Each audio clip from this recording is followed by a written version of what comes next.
बातचीत भारतीय समयानुसार दोपहर 3:30 पर ये शुरू होगी। शांति वार्ता से पहले रूस का बड़ा बयान यहां पर सामने आया है, जहां यूक्रेन के साथ समझौते की उम्मीद है। बेलारूस में दोनों देशों के बीच बातचीत होगी। आपको बता दें, शांति वार्ता से पहले रूस का बड़ा बयान। बेलारूस में रूस और यूक्रेन की आज बातचीत होनी है। भारतीय समयानुसार बात करें तो 3:30 पर ये वार्ता होगी।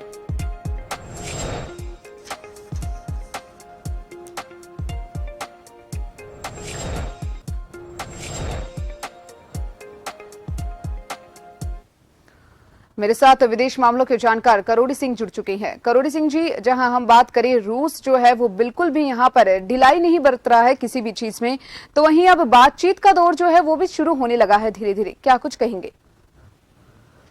देखिए मैडम, ऐसा है कि किसी भी समस्या का समाधान बातचीत से ही हो सकता है, वार से नहीं हो सकता। और वार का पीरियड बहुत छोटा होता है और पीस का पीरियड बहुत लंबा होता है। हर वार का अंत पीस में होता है और हर पीसफुल एनवायरनमेंट कभी न कभी वार की तरफ ट्रांसफर होता है। ये एक लंबी ऐतिहासिक प्रक्रिया ये इतिहास में होता आया है।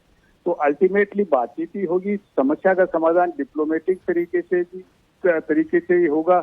लेकिन जितनी पार्टी इस पे अटैच्ड हैं, कंसर्न पार्टीज हैं, उन सब को नेगोशिएटिंग टेबल पे लाना और सबके कंसर्न को लेजिटिमेट तरीके से, रेशनल तरीके से एड्रेस किया जाए, ये होना चाहिए।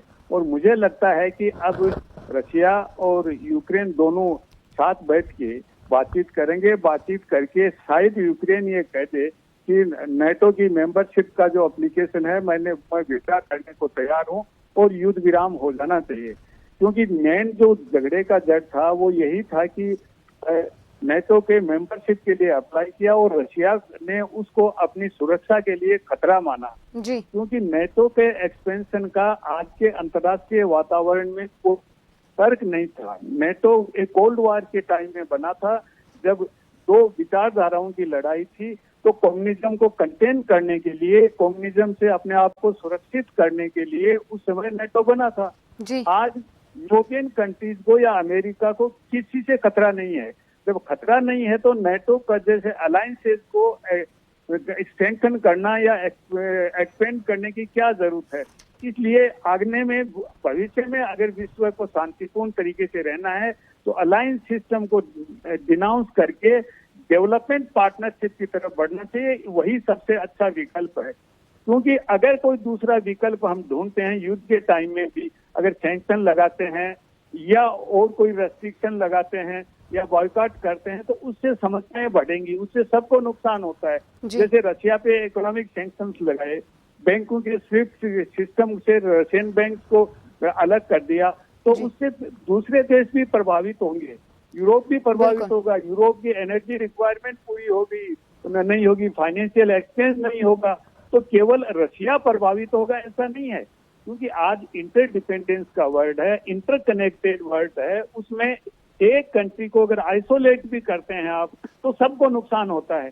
तो ये समाधान नहीं है। समाधान यही हो सकता है कि विश्व एक सभ्य तरीके से बैठ के बातचीत करें और विकास के लिए सब मिलके काम करें, न कि सैनिक अलायंस बना के और उनको मजबूत करना। क्योंकि अलायंस का अर्थ होता है एक किसी के अगेंस्ट में कर रहे हैं आप, और वो हमेशा काउंटर प्रोडक्टिव होता है, उससे शांति स्थापित नहीं हो सकती। तो मुझे लगता है कि बातचीत का कोई सकारात्मक परिणाम निकलेगा।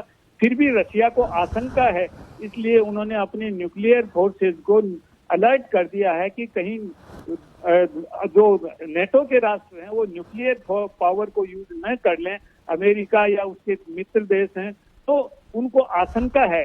रशिया को भी आशंका है और जो नेटो के मेंबर हैं अमेरिका है उनको आशंका है, यूक्रेन को आशंका है।